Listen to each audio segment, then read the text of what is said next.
Bonjour à tous. Alors voilà, comme j'ai posté hier sur Facebook, là, j'ai dit que je vous ferai un petit compte rendu en fait de la préparation d'une lumière d'admission sur un carter Piaggio. Donc je vais vous expliquer un peu comment ça se passe. C'est pas très très compliqué. Ça demande juste un peu de temps et puis d'être un peu, on va dire, prudent et minutieux dans le boulot. Mais il y a rien de très compliqué en fait. Donc je vais vous expliquer un peu comment ça fonctionne et pourquoi. C'est quand même un peu le but, c'est de savoir pourquoi on améliore, enfin comment on améliore le fonctionnement un petit peu du moteur Piaggio, quoi. Donc si vous voyez sur ces deux carters moteurs, la grande différence, ça va être là. C'est la lumière ici. Là, vous voyez la taille de la ligne d'admission, là, une fois travaillée, et ça, c'est une lumière d'origine, en fait. J'essaie de vous montrer ça un peu plus près. Donc là, voilà, vous avez la taille à peu près d'une lumière d'origine, là, vous la voyez bien, face à la caméra, comme ça. Donc c'est cette partie-là, cette partie ici. Et une fois préparé, voilà ce que ça donne. Donc effectivement, vous voyez que l'ouverture est bien plus grande. Elle est rectangulaire. Je vais vous montrer le côté carburateur. Ah, j'attends juste la mise au point, voilà. Comparé à l'autre.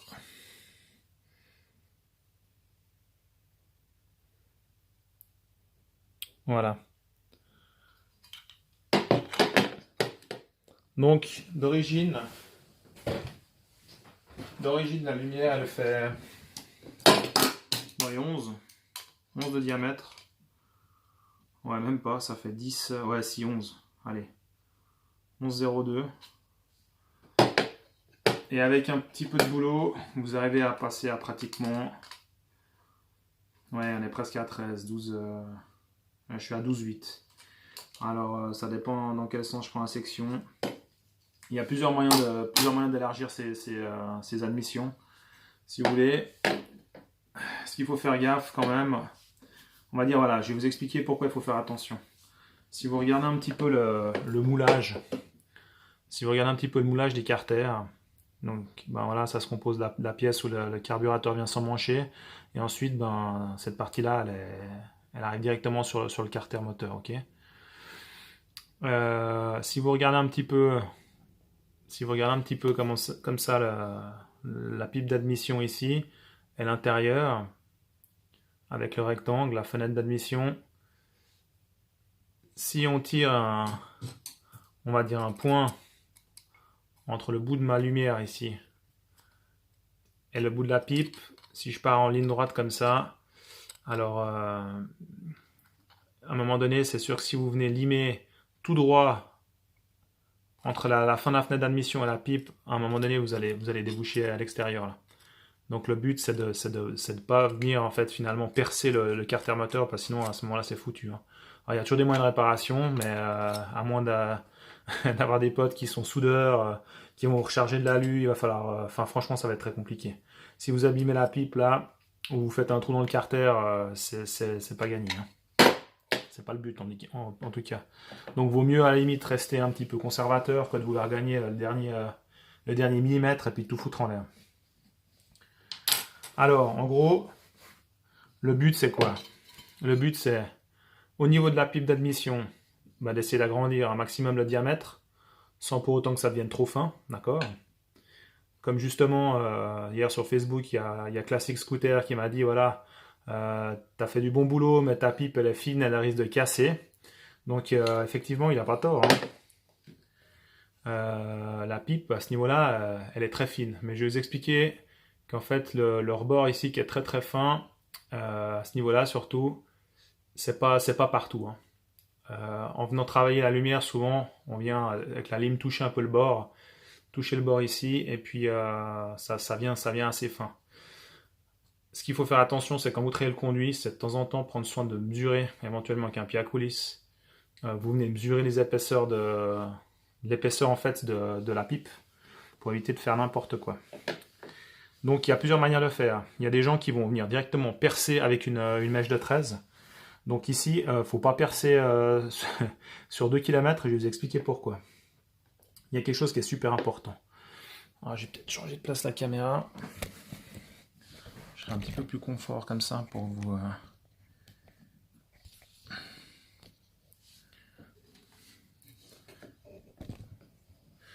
Voilà, je vais vous expliquer un truc. Il y a un truc qui est super important.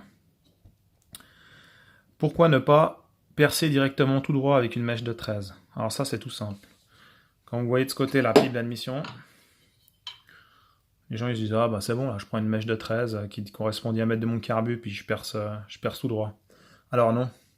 Non, parce qu'en fait, si vous regardez bien le conduit à l'intérieur, ça se verra peut-être mieux sur mon cartel. Si vous regardez bien le conduit à l'intérieur, à un moment donné, ça devient rectangulaire. C'est ce qui correspond, en fait, à la sortie de la fenêtre dans le carter, d'accord? Donc si vous percez droit, tout droit à 13, ça va pas jouer. Parce qu'ici, franchement, je vais vous mesurer ça. Mais la fenêtre, elle doit faire... je sais pas si j'aurai mesuré de large, là. Ouais, la fenêtre, elle fait à peu près 7 mm de large. Genre. Ok. Donc, effectivement, si vous venez percer... Si vous venez percer à 13, la fenêtre, là, elle est complètement... vous allez déboucher carrément ici, là. D'accord? Donc, dans le demi-carter d'à côté. Et ça joue pas. Je vais vous expliquer pourquoi. Tout simplement, il y a quelque chose qui est super important à comprendre. C'est que un moteur Piaggio, vous n'avez pas, comme certains moteurs, les Peugeot 103, ce genre de choses, des clapets d'admission. D'accord? Il n'y en a pas. Donc si vous connaissez un petit peu le fonctionnement d'un moteur de temps, au moment où le piston il redescend, il faut qu'on ait de la pression dans le bas moteur pour que le mélange, on va dire, d'air et d'essence, il remonte dans le cylindre à la culasse. D'accord? C'est le but d'un moteur de temps. Et en fait, si vous voulez bien, sur un moteur Piaggio, alors le vilebrequin, effectivement, ne va pas toucher la lumière, mais il vient très très proche, d'accord? Et en fait, si vous voyez un vilebrequin de Piaggio, ben, attendez, je vais vous montrer. J'ai un vilebrequin Pinasco à côté.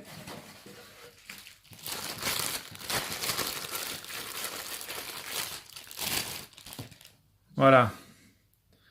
Ça, c'est un magnifique vilebrequin Pinasco. Une marque italienne qui fait des super produits. Donc là, si vous voyez sur ce vilebrequin, on voit bien qu'il y a une partie qui est cylindrique, donc c'est vraiment le tour du vilebrequin. Et ici, vous avez cette partie qui est ouverte là, sur le dessous. Ok, on voit bien la différence là. Et en fait, cette partie-là, au moment de la rotation du vilebrequin, quand le vilebrequin il tourne, à certains moments, cette partie est vidée, elle va venir, on va dire, libérer la lumière d'admission. Donc le vilebrequin, il est très proche, on va dire qu'elle est fermée la lumière, et à des moments, quand il arrive avec le videment, on va, si on veut bien accéder, on va laisser libre l'accès de l'admission dans le carter.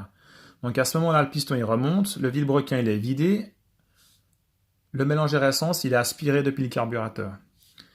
Le vilebrequin il continue à tourner, le moteur il fait son cycle normalement, le vilebrequin vient refermer la lumière en tournant, si on veut bien parce qu'il ne touche pas, mais il est très très proche. Et à ce moment-là, ça permet quand le piston redescend, la lumière elle est bouchée, on augmente la pression dans le bas moteur, et les gaz, enfin le mélange air-essence, il remonte dans le haut moteur. C'est le principe de fonctionnement d'un carter Piaggio.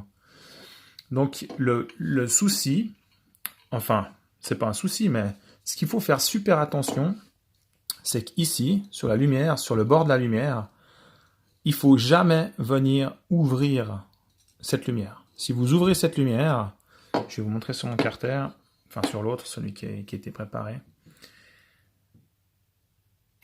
Voilà. Si vous regardez ici, je vais essayer de vous zoomer un peu le truc. Voilà. Si vous zoomez ici, vous pouvez regarder tout le long ici, cette partie-là, je ne l'ai pas touchée. D'accord? Et ça, c'est super important. C'est super important de garder... Je vais essayer de vous montrer le mieux possible. Voilà, peut-être comme ça on est pas mal. C'est super important de garder, on va dire, tout du long, cette partie-là intacte, d'accord? Mais ça c'est super important. Si vous ouvrez cette partie, si cette partie-là elle est en limant, vous faites pas gaffe, puis vous foutez en l'air, le moteur il ne fonctionne plus. Donc c'est pour ça que je dis, c'est mieux de rester un peu raisonnable que de vouloir aller toucher le dernier millimètre et puis de tout foutre en l'air. Parce que si vous perdez l'étanchéité ici, le moteur il fonctionne plus. Quand le vilebrequin il va redescendre, enfin je veux dire, quand le piston redescend puis que le vilebrequin est censé refermer la lumière, s'il y a plus de, s'il y a, si, comment dire, l'étanchéité là, elle se fait plus. Alors on est bien d'accord, hein, il y a pas de frottement, mais ça passe vraiment très très proche. Et avec la vitesse de rotation, on arrive à avoir quand même on va dire, une étanchéité, une montée en pression du bas moteur. Si vous ouvrez cette lumière, c'est foutu. D'accord? Donc faites gaffe quand vous bossez de pas aller trop loin, quoi. Donc là, quand vous voyez une lumière d'origine comme ça, vous avez quand même de la marge, hein. Vous avez quand même de la marge. Vous voyez, moi j'ai laissé, on va dire, 1 millimètre en haut, 1,5 en bas, et peut-être 2 millimètres sur la partie avant et arrière de la lumière. Mais allez pas jusqu'au bout, quoi. Si vous ouvrez ça, le bas moteur il est foutu, hein. Ok? Donc voilà, c'est pour ça que je vous dis, il faut pas percer d'un coup. Maintenant, c'est facile, on peut regarder un peu jusqu'où vous pouvez percer, hein. Dans une lumière, je vais prendre mon pied à coulisse. Alors, moi je pense que vous pouvez en tout cas percer. Allez, là on va dire c'est le bout de la pipe, hein. Donc le bout de la pipe c'est quoi? 14,45. On est en millimètres, hein, donc ça fait 1,5 cm, un peu moins d'1,5 cm. Je pense que vous pourriez percer à peu près à 13 voilà, 13-14 mm. Je vous conseille, si vous le faites, je vous conseille d'avoir un peu de matériel. C'est-à-dire, on prend pas la perceuse, une mèche de 13 et puis on y va comme ça, à la bonne franquette, c'est parti. Parce que vous pouvez être sûr que vous allez... je veux dire, d'origine, c'est assez fin, hein. Si vous partez un peu en biais ou quoi que ce soit, ça va vite être la catastrophe. Alors, c'est pas je tiens le carter d'une main, la perceuse dans l'autre, et puis on y va comme ça va pas le faire. Donc, c'est où vous avez une perceuse à colonne, quelque chose pour serrer un peu les carters moteurs sans les abîmer, parce qu'effectivement, il ne faut pas encore venir péter ça. Je veux dire, bon là, il y a un peu moins c'est un peu moins fragile, on va dire, de ce côté, mais le but, c'est pas de commencer à tout arracher là, donc vous n'allez pas serrer un carter moteur dans un étau ou quoi que ce soit. C'est possible de le faire à la mèche avec la mèche de 13, avec une perceuse à colonne. Donc, assurez-vous de bien centrer le carter, hein. De bien centrer le carter avec la mèche. À la mettre, vous mettez une mèche de 11, j'ai dit avec 11,5, un truc, vous mettez une autre mèche dedans pour vraiment bien centrer le carter. Vous le serrez, vous mettez une mèche de 13, et puis vous venez tranquillement sur, je vous ai dit quoi, 14 mm, voilà. Ça, c'est une possibilité. Ensuite, vous finissez le reste de la lumière avec un Dremel, avec des limes, avec ce que vous voulez. Moi personnellement, j'ai pas utilisé, j'ai malheureusement j'ai pas de perceuse à colonne ici à la maison, donc c'est quand même possible de faire une jolie lumière, hein. Enfin, je veux dire, en tout cas là, je peux vous dire que c'est quand même largement, largement plus performant que d'origine, hein, quand vous voyez ce genre de truc, voilà. C'est sûr que là, la différence, elle est quand même pas mal. Donc voilà, moi je l'ai simplement ouverte au Dremel, hein, que ça soit au niveau de l'alésage, hein, faut y aller gentiment. Le fond aussi, alors je peux vous montrer après, je vous montrerai si vous voulez le matériel que j'utilise. Donc en gros, le truc, ça va être d'arriver à un diamètre là le plus important possible, mais sans être trop fin. On est bien d'accord que les parois ici, il faut quand même que ça soit quand même suffisamment solide pour fixer le carburateur, et puis pas que ça pète avec la chaleur, les vibrations. Donc moi, je suis juste un poil en dessous de 13, hein. Je suis dans les 12,8 dans ces eaux-là. Les parois, elles font quand même 1,5 millimètre, 1,8 encore d'épaisseur, donc c'est pas mal. Et par contre, ce qu'il faut juste faire gaffe, c'est que là, quand vous allez limer l'intérieur, alors ici, si on veut bien, les gens ils font souvent, c'est l'erreur, c'est ici. Excusez-moi, c'est ici. Parce qu'en fait, le but, c'est un peu de tirer comment dire, la lumière à l'intérieur, c'est d'aller limer en direction du bord de la fenêtre qui se trouve ici, d'accord? Le problème, c'est que si vous allez trop droit comme ça, ici, il n'y a pas beaucoup de matière, d'accord? Et là, vu que vous n'avez pas beaucoup de matière, bah, si vous débouchez ici à l'extérieur de la pipe, bah, l'admission, elle est foutue. Enfin, le carter est foutu.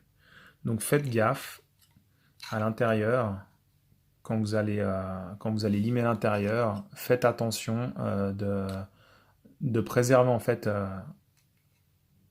de préserver en fait cette comment dire, cette épaisseur qu'il y a à l'intérieur, d'accord? Elle est fine, hein. Franchement il y a des endroits où c'est assez fin, donc faites gaffe. Allez-y mollo. Prenez en compte là aussi, hein, quand vous regardez le bout de ma lumière dedans. Ici ce rebord là, au fond là, ce rebord là il sert pas à rien, hein. Ce rebord là c'est simplement le bord qui est ici là. Donc je vous ai dit, ce rebord-là, il faut pas l'ouvrir. Donc quand vous allez au fond travailler avec votre Dremel avec une meule un peu arrondie au bout, faites en sorte que la transition elle soit assez ronde. En fait, voilà, le but des transferts, c'est toujours qu'il n'y ait pas de section carrée ou vraiment de rebord en fait carré à passer. C'est pas très bon. Faites en sorte que cette partie, elle soit le plus arrondie possible, le plus, comment dire, la plus douce possible, mais sans venir abîmer le rebord, là, que je vous ai dit qu'il faut vraiment absolument pas toucher, quoi. Ok. Donc là aussi, pareil, si vous regardez ici, on voit quand même, je sais pas si je peux allumer cette lampe-là. Alors, si vous regardez ici à l'intérieur, c'est pas facile à voir. Là, il y a des marques de fraises un peu arrondies. Parce que vu que le conduit il est rond et puis il devient rectangulaire, il faut essayer de faire une sorte de transition en fait, la plus douce possible, entre l'admission ronde et puis la fenêtre rectangulaire. Donc c'est pas facile à faire. Il faut essayer de travailler avec votre Dremel sans bien entendu venir déboucher dans le carter. Bah, tout simplement pour passer de cette section ronde à cette section rectangulaire avec le moins comment dire, d'angle possible, quoi. Voilà. Il faut essayer de faire en sorte que la transition se fasse le plus doucement possible. Donc voilà, écoutez, vous voyez un petit peu à quoi ça ressemble une fois que c'est fait. Concernant l'état de surface à l'intérieur, alors il n'y a pas besoin que ça soit monstre nickel. D'ailleurs, si vous regardez bien, les états de surface même des transferts d'origine, ce genre de choses, ils sont un peu granuleux. Il y a plein de gens qui pensent que de polir comme un miroir les transferts, vous voyez même là, c'est juste un coup de fraise, hein, quand ils ont fait l'alésage du cylindre. Un transfert, il est jamais normalement aussi lisse que ça sert à rien. Ces petites aspérités comme ça, elles créent des espèces de turbulences. Elles améliorent le mélange air essence et puis ça crée des petites turbulences en surface qui accélèrent la veine gazeuse. Donc c'est même faux de penser qu'en polissant comme ça, vous avez un meilleur passage ou une meilleure vitesse on va dire d'admission quoi, des gaz frais dans le cylindre. D'ailleurs, si vous voyez des bons préparateurs qui font ça vraiment correctement, quand ils ont fini de travailler leur lumière, souvent ils font un petit sablage fin dedans, un sablage doux pour retrouver un état de surface un petit peu comme celui-ci. Donc vous embêtez pas trop. La finition à la lime, si vous mettez un petit coup dedans, là j'avais une espèce d'un petit disque avec du papier abrasif dessus, mais vraiment quelque chose de fin, hein, c'est du 200 ou du 300. Vous donnez un petit coup dessus comme ça, je veux dire ça élimine un petit peu les aspérités dedans, ça suffit largement, hein. Même de ce côté-là, le problème de ce côté-là, c'est que j'arrive pas à aller vraiment améliorer mieux que ça l'état de surface, mais franchement ça va pas causer un gros problème, hein. Il n'y a pas non plus, je veux dire, quand vous voyez certains endroits où il y a des sections, elles changent, il y a un escalier d'un millimètre, ce genre de choses, là, vous êtes quand même tranquille, hein, comparé à... Enfin, ne vous inquiétez pas, ça va fonctionner, ça va fonctionner largement mieux que d'origine. Alors voilà, mon conseil, c'est de faire gaffe quand vous limez ça. Allez-y tranquille, partez pas trop droit quand vous allez élargir pour aller trouver le rectangle. Essayez de garder toujours une perspective pour éviter de venir déboucher dans l'extérieur du carter, surtout ici, hein. Cette partie-là, c'est la plus sensible. N'oubliez pas de pas du tout ouvrir jusqu'au bout la lumière à l'intérieur. Voilà, vous laissez ce petit rebord qui est à l'extérieur tout le temps. Ça, faut vraiment pas le toucher. Quand vous venez travailler avec vos limes, là, justement, ben, les potes de chez Classic Scooter me disent, ah, ta pipe, elle est super fine, elle va casser. Donc, ce que j'ai fait, c'est que j'ai tout simplement repris un petit peu avec une lime plate ici, en limant sur je dirais juste redescendu un tout petit peu pour retrouver le rebord un peu plus épais, mais je veux dire, ça risque rien. Parce que le problème, c'est quand vous venez travailler avec votre lime, pour venir finir les fenêtres comme il faut, ça arrive en fait que ben, il faut faire gaffe, hein, faut pas venir frotter trop, mais c'est vrai que des fois en bossant, vous limez comme un moment. Ça arrive qu'on vienne toucher un peu là-dessus, puis l'extrême bord, il vient assez fin en fait, voilà. Mais le reste de la pipe dedans, il est suffisamment solide, il n'y a pas de souci. J'ai juste redonné un petit coup pour au cas où l'étanchéité au fond du carbu, mais il n'y a même pas de souci, parce que normalement le carbu, j'en ai un sous la main. Ce qui fait l'étanchéité dans le carbu, c'est cette bague plastique à l'intérieur, hein. Donc là, si vous regardez bien, on voit que la lumière en transparence, vous voyez le corps du carbu où il y a le serrage dessus. Mais même au fond, cette partie en caoutchouc là, elle va vraiment jusqu'en bas, en plastique. Et puis normalement, ça, il n'y a pas de problème d'étanchéité. Même si votre pipe ici, elle est très très fine, et puis vous avez un tout petit peu, on va dire, il vous manque, je sais pas, vous avez un petit peu débouché dedans, alors vous pouvez toujours donner un petit coup de lime. Excusez-moi. Vous pouvez toujours donner un petit coup de lime partout pour la redescendre un petit peu. Mais de toute façon, du moment qu'il y a le plastique, là, je veux dire, vous n'aurez pas de souci, hein. L'étanchéité, là, elle se fait comme il faut, hein. Ok. Donc voilà. Alors maintenant, ah oui, il y a peut-être un dernier truc aussi à vous dire. Il y a des gens. Donc là, on parlait de la fenêtre d'admission, hein. Donc voilà. Le but, c'est d'avoir cette espèce de rectangle, d'augmenter le diamètre au maximum sans percer le carter, bien sûr. Et puis sinon, il y a quand même quelque chose, il y a des gens souvent